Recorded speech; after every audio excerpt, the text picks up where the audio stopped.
আসসালামু আলাইকুম। আমাদের সাথে চিরাগ প্রোডাকশনের যাত্রায় সহযাত্রী হয় আপনাদের সকলকে ধন্যবাদ। যারা নতুন শুনছেন তারা পূর্বের গল্পগুলো শুনতে আমাদের চ্যানেলটি ঘুরে দেখবেন। চিরাগ প্রোডাকশনের পক্ষ থেকে আজ আমি AKM মাহতাব হোসেন আপনাদের কাছে নিয়ে এলাম আমাদের অডিও সিরিজ গল্পে অল্পে। আজকের গল্প দেবাশিস বন্দ্যোপাধ্যায় লিখিত লাল লেটার বক্স। এটি গত গল্পের মতোই একটি সাইফাই টাইপোলজির গল্প। ভুল ত্রুটি ক্ষমার দৃষ্টিতে দেখবেন এই বিনীত নিবেদন এবং আশা রেখেই শুরু করতে চলেছি আজকের গল্প।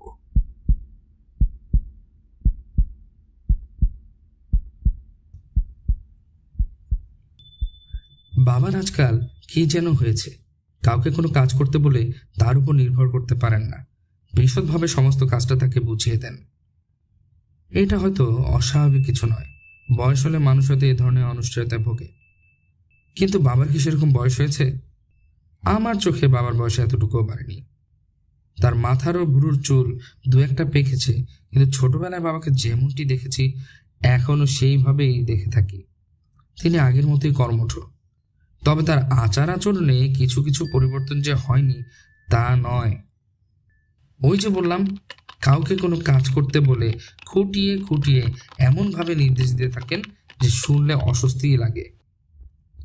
আগেও তো ওর ছোটখাটো অনেক কাজে আমরা লেগেছি, তখন কিন্তু এভাবে নির্দেশ দিতেন না। অনেক রাত জেগে আমার পড়ার অভ্যাসটা আমি বাবার থেকেই পেয়েছি। কাল বাবা এসে বললেন, খোকন, এবার শুতে যাও, অনেক রাত হয়েছে। বাতিটাও নিভে দিও। আগে মাঝরাতে আরো অনেকবার বাবা ঠিক এই কথাগুলোই বলেছেন, কিন্তু কাল বাবা যা যা বললেন তা শুনে আমি অবাক হলাম। চেয়ার থেকে উঠে পিছনে ঘুরে দাঁড়াও, দরজার দিকে সোজা 18 পা এগিয়ে যাও, বাঁ দিকে ঘোরো। 10 পা এগিয়ে গিয়ে বাঁ দিকের দেয়ালে সুইচ বোর্ড আছে, 2 সারি সুইচ, প্রতি সারিতে 3টে করে মোট 6টা সুইচ দেখতে পাবে। প্রথম সারির বাঁ দিকের প্রথম সুইচটা ফ্যানের, পরেরটা বাথরুমের, আর এরপরের সুইচটাই তুমি টিপবে, সেটা টেবিল ল্যাম্পের। বাবা এমনভাবে কথাগুলো বললেন যেন আমি এই বাড়িতে নতুন এসেছি, কোনো কিছুই চিনি না। ওর কথায় আমি তাই অবাক হলাম। অবাক হওয়ার পালা অবশ্য সেদিন থেকে শুরু। পরের দিন সকালবেলা বাবা আমাকে ওর পড়ার ঘরে ডাকলেন। উনি তখন বিদেশের এক বন্ধুকে চিঠি লিখছিলেন। ঠিকানা লিখে এরোগ্রামটা আঠা দিয়ে মুড়ে আমার হাতে দিয়ে বললেন, চিঠিটা এখনই পোস্ট করতে হবে, জরুরি চিঠি। এই ঘরের লাগোয়া ড্রয়িং রুম, এখান থেকে 25 পা গিয়ে ড্রয়িং রুমে গিয়ে দরজা খুলে বারান্দায় যাও। বারান্দার সিঁড়ি দিয়ে নামলেই বাগান, বাগানের ফটক খুলে বাইরের রাস্তা পৌঁছে ডানে ঘুরে হাঁটতে থাকবে, কিছুটা এগিয়ে দেখবে পেট্রোল পাম্প, সেটা পেরিয়েই গার্লস স্কুল। স্কুলের সামনে ফুটপাতে একটা কৃষ্ণচূড়া গাছ, নিচেই লাল লেটার বক্সটি। চিঠিটা ওখানে ফেলে যেদিক দিয়ে গিয়েছিলে আবার সেদিক দিয়ে হাঁটা শুরু করবে। গার্লস স্কুল পেরিয়েই পাবে পেট্রোল পাম্প পিছিয়ে রেখে এগিয়ে আসবে। খানিকটা এসে আমাদের বাগানের ফটকের ঠিক সামনে দাঁড়াবে। আমাদের বাড়ির নাম্বারটা মনে রেখো কিন্তু, 21 B, কালী চৌধুরী স্ট্রিট। হ্যাঁ, ফটকটা খুলে বাগানে ঢুকবে, কয়েক পা এগিয়ে আমাদের বারান্দায় উঠে সদর দরজার পাশে কলিং বেলটা টিপবে। আমি গিয়ে দরজা খুলে দেব। আমাকে বলবে তুমি ঠিক কটায় চিঠিটা পোস্ট করেছো। কাল রাতে সুইচ বোর্ড, তারপর এই লাল লেটার বক্স। বাবা এমনভাবে নির্দেশ দিলেন যে ভুল করার কোনো উপায় নেই, হাবাগোবাও ভুল করবে না। কিন্তু সত্যি এরকম নির্দেশের কি কোনো প্রয়োজন ছিল? উনি তো শুধু বললেই পারতেন, বাতিটা নিভিয়ে দাও কিংবা চিঠিটা ডাক বাক্সে ফেলে দিয়ে এসো। প্রতিদিনের চেনা সুইচ বোর্ড আর লেটার বক্সে কি আমি খুঁজে পেতাম না? সমস্ত ব্যাপারটাই কেমন ধাঁধার মতো লাগলো। অনেক ভেবেও বাবার এ ধরনের নির্দেশের কোনো কারণ খুঁজে পেলাম না। বাবা আবার একদিন আশ্চর্য একটি কাণ্ড বাঁধিয়ে বসলেন। অফিসে যাওয়ার সময় উনি আমার বোন টিকলিকে রোজ স্কুলে পৌঁছে দিয়ে আসতেন। আমাদের বাড়ি থেকে কয়েক গজ দূরে গেলেই গার্লস স্কুল। বাবা ওই স্কুলের সামনে লেটার বক্সের কথা আমাকে বলেছিলেন। তিনি নিজেও রোজ ওই স্কুলের সামনে দিয়ে দুবেলা যাওয়া আসা করেন। কিন্তু সেদিন টিকলি স্কুলের সামনে দিয়ে বাবার গাড়িটা হুশ করে বেরিয়ে গেল। পেছনের সিটে বসে টিকলিও চেঁচিয়ে উঠল, বাবা গাড়ি থামাও, আমার স্কুল তো পেরিয়ে গেলাম। বাবা নিজেই গাড়ি চালাচ্ছিলেন। ব্রেক করে গাড়িটা তৎক্ষণাৎ তিনি থামিয়েও দিলেন, কিন্তু স্কুলটা তিনি কোনোভাবেই চিনতে পারলেন না।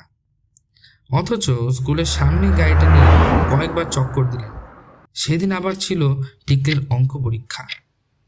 গাড়িটা নিয়ে বাবা আবার বাড়ি ফেরত আসলেন। আমরা তো রীতিমতো অবাক। বাবাও আমাদের মুখের দিকে তাকালেন, কিন্তু কাউকে যে চিনতে পারলেন বলে মনে হচ্ছে না। সোজা নিজের পড়ার ঘরে গিয়ে ড্রয়ার খুলে কয়েকটা কার্ড বের করে কি যেন দেখলেন। তারপর আবার বেরিয়ে গেলেন, স্টার্ট দিলেন গাড়িতে। টিকলি তখনও পিছনের সিটেই বসে আছে। ঝড়ের গতিতে গাড়িটি গিয়ে থামল স্কুলের সামনে। বেচারি টিকলি 45 মিনিট পরে গিয়ে পৌঁছালো পরীক্ষার হলে। সব অঙ্ক করতে পারেনি। বাবার ব্যাপার স্যাপার দেখে ছোট্ট টিকলির মাথাও ঘুরে গিয়েছিল। আবার কিছু অঙ্কের উত্তরও তার মিলেনি। আমারও অঙ্ক মিলাতে পারলাম না। বাবার জীবন একেবারে রুটিন বাঁধা, কোনো কিছুতেই তার নড়চড় হয় না। ঘুম থেকে ওঠেন ঠিক 5:30টায়, মুখ ধুয়ে বাগানে চলে যান। সেইখানে ঠিক 20 মিনিট পায়চারি করেন। নিজের পড়ার ঘরে যখন ফিরে আসেন তখন ঘড়িতে কাটায় কাটায় 6টা। মা ঠিক ও সময় ছোট্ট টিপটে চা নিয়ে ঘরে ঢোকেন। চা খাওয়ার ফাঁকে ফাঁকে মায়ের সঙ্গে দরকারি কথাবার্তাগুলো সেরে নেন। সকালে মায়ের সঙ্গে বরাদ্দ সময় আধ ঘন্টা। 6:30 থেকে পড়াশোনা শুরু করেন, বরাদ্দ সময় 2 ঘন্টা। 8:30টায় আবার 1 কাপ চা খান, সঙ্গে বিস্কুট। চিঠিপত্র লেখালেখি থাকলে তারপরই খাম পোস্টকার্ডে নিয়ে বসেন। ওর একটা বড় গুণ, নিয়মিত আত্মীয় স্বজনদের চিঠি লেখেন, তাদের চিঠির উত্তর দেন। এছাড়াও দেশ বিদেশে আছে নানা বন্ধু বান্ধব, চিঠিতে বাবার সঙ্গে ওদের যোগাযোগ আছে। বাবা স্নান করতে যান 9:30টায়, খাওয়া দাওয়া সেরে ঠিক 10:15টায় অফিসে বেরিয়ে যান। সঙ্গে থাকে টিকলি। কিন্তু রুটিন বাঁধা এই জীবনে কোথায় যেন একটা গন্ডগোল হয়ে যাচ্ছে। বাবার স্মৃতিশক্তি না বেশ প্রখর, অথচ তিনি নিজেই কিনা টিকলি স্কুল চিনতে পারলেন না। এরপর আমরা দেখতাম বাবা বাড়ি থেকে বেরোনোর আগে রোজ কয়েকটা কার্ড সঙ্গে নিয়ে যাচ্ছেন। কার্ডে লেখা থাকে কয়েকটা নাম আর ঠিকানা। পথ নির্দেশ বোঝাতে রাস্তার গাছপালা, দোকান কিংবা হাট বাজারেরও পুঙ্খানুপুঙ্খ বিবরণ আছে সব কার্ডে। ব্যাপারটা এমন দাঁড়ালো যে কার্ড ছাড়া বাবা আর হাঁটাচলাই করতে পারেন না।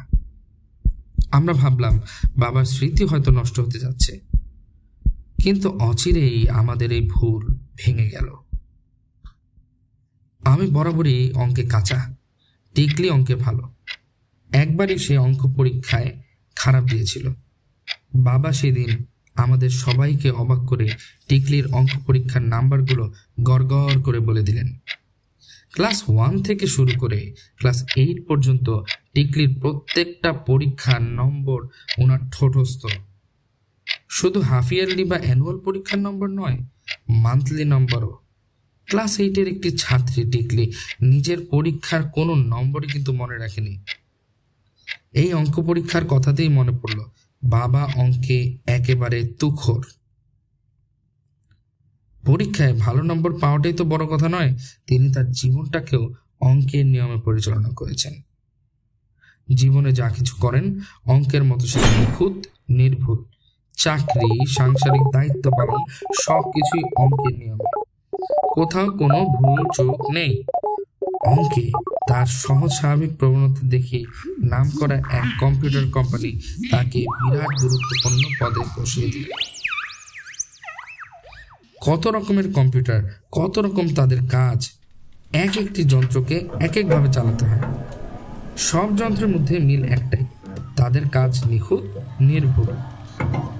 আরও একটা মিল আছে, ওদের সবার সঙ্গে বাবার চমৎকার একটা সম্পর্ক গড়ে উঠেছে।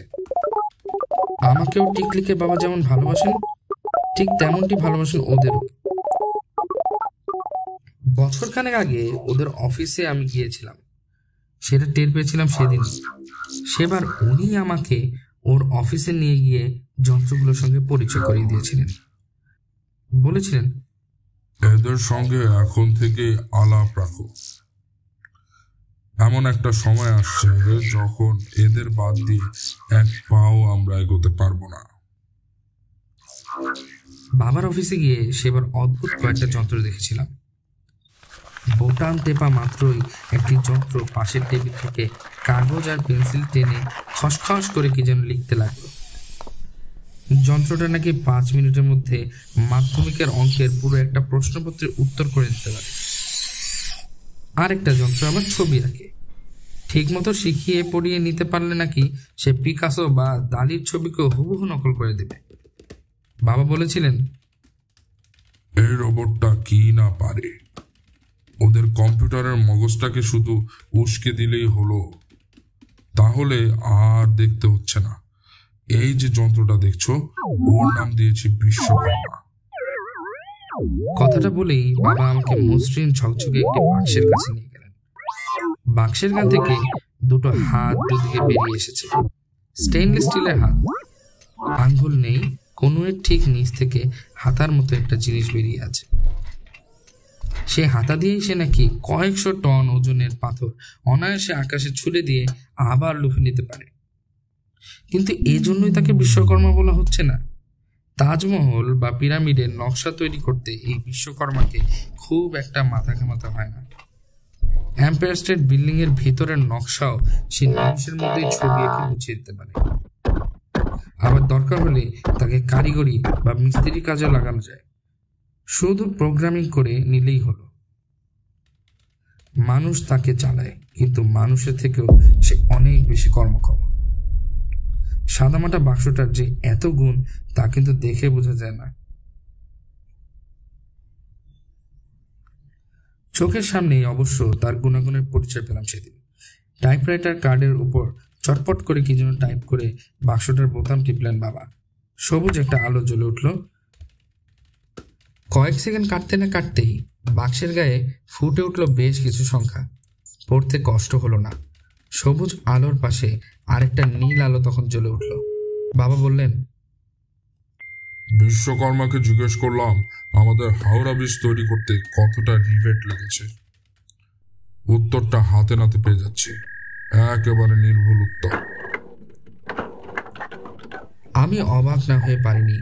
কি করে এটা সম্ভব? সম্ভব বই কি, হাওড়া ব্রিজের লোহা লক্করের হিসেব বিশদভাবে ওকে জানালাম, তারপরে উত্তরটা পাওয়া গেল। বাবা হাসতে হাসতে বলল। দেখে বোঝা গেল উনি বেশ খুশি হয়েছেন। বিশ্বকর্মার কৃতিত্ব যেন ওর নিজেরই কৃতিত্ব। সেই রকম আত্মতৃপ্তিরই একটি ছাপ ওর চোখে মুখে ফুটে উঠেছে। কিন্তু বিশদভাবে তথ্য যদি দেওয়া সম্ভব না হয়, তাহলে আমার এই বিশ্বকর্মা একেবারেই নিষ্কর্মা হয়ে যাবে। বাবা এর বেশি কিছু বলতে চাননি। অফিসের কাজকর্ম নিয়ে বাড়িতে আলাপ আলোচনাও তো আর অতটা পছন্দ নয়। কৌতূহল থাকলেও ওকে পরে আর তাই কিছু জিজ্ঞেস করতে পারিনি। তবে লক্ষ্য করছিলাম বাবা ক্রমেই আরো বেশি করে অফিসের কাজে জড়িয়ে যাচ্ছেন। আগে ঠিক 7টায় বাড়ি ফিরতেন, এখন আর ফেরেন না। এমনকি ফিরতে ফিরতে মাঝরাতও পেরিয়ে যায়। মা বলেছেন কয়েকটা নতুন যন্ত্রপাতি নিয়ে বাবা নাকি খুব ব্যস্ত আছে। বিশ্বকর্মা 1-এর পর বিশ্বকর্মা 2 আসছে। বিশ্বকর্মা 1-এর কাজকর্ম যেটুকু দেখেছিলাম, মুগ্ধ হওয়ার পক্ষে সেটাই যথেষ্ট। বিশ্বকর্মা 2 না জানি কেমন হবে। কাজের দিক থেকে নিশ্চয়ই সিনিয়র বিশ্বকর্মাকেও ছাড়িয়ে যাবে। আমি সেই দিনটির জন্য অপেক্ষা করছিলাম, যেদিন বাবা আমাকে ওর অফিসে নিয়ে যাবেন এবং আরো শক্তিধর কোন যন্ত্রের সঙ্গে আমার পরিচয় করিয়ে দেবেন। কিন্তু তার আগে আমাদের সব হিসেবপত্র গন্ডগোল হয়ে গেল। বাবা হঠাৎ কেমন যেন বদলে গেলেন। তার অফিসের বাক্সের মতো যন্ত্রপাতিগুলোর মতোই তিনি আজকাল চুপচাপ থাকেন। কারো সঙ্গে বিশেষ কথাবার্তা বলেন না, নিজের ঘরে বসে বসে শুধু অঙ্ক করেন আর পোস্ট কার্ড সাইজের কয়েকটা কার্ডে কি যেন লিখতে থাকেন। রুটিন বাঁধা জীবনের অর্ধেকটা অবশ্য এখনো বজায় আছে, অর্থাৎ সকালের রুটিনটা ফিরতে কিন্তু প্রতিদিনই দেরি হয়ে যাচ্ছে। হ্যাঁ, আরেকটা পরিবর্তন হয়েছে। মুখে মুখে আমাদের সাথে কোনো নির্দেশনাই তিনি আর দেন না, কার্ডে লিখে দেন সব। সেই সব কার্ডে লেখা থাকে বিশদ পথ নির্দেশ কিংবা যেভাবে কাজটা করতে হবে তার খুঁটিনাটি বিবরণ। কিন্তু আমার কি হলো? মা আমাকে এই চিঠিটা পোস্ট করতে দিলেন, আমি চুপচাপ অনেকক্ষণ দাঁড়িয়ে থাকলাম। প্রতিদিনের চেনা লাল লেটার বক্সটা কোথায় সেটাই তো বুঝলাম না। ভুলে গেছি, বেমালুম ভুলে গেছি, কিছুতেই মনে পড়ছে না। মা ব্যাপারটা হয়তো বুঝতে পেরেছিলেন। উনি দৌড়ে বাবার পড়ার ঘরে গিয়ে ওর টেবিল থেকে একটি কার্ড আর কলম নিয়ে এলেন। তাতে কি জানি লিখলেন। ড্রয়িং রুমে গিয়ে দরজা খুলে বারান্দায় যাও। বারান্দার সিঁড়ি দিয়ে নামলেই বাগান, বাগানের ফটক খুললেই বাইরে রাস্তা। রাস্তায় পৌঁছে ডান দিকে ঘুরে হাঁটতে থাকবে, কিছুটা এগিয়ে পেট্রোল পাম্প, সেটা পেরিয়ে গার্লস স্কুল, স্কুলের সামনে কৃষ্ণচূড়া গাছের নিচে লাল লেটার বক্স। এবার লেটার বক্সটা স্পষ্ট দেখতে পারলাম।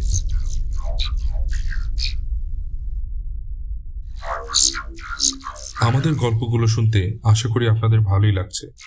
যদি ভালো লেগে থাকে লাইক, শেয়ার এন্ড সাবস্ক্রাইব করে আমাদের মতো কন্টেন্ট ক্রিয়েটরদেরকে সাপোর্ট দিবেন এবং চিরাগ প্রোডাকশনকে এগিয়ে যেতে সাহায্য করবেন। ধন্যবাদ।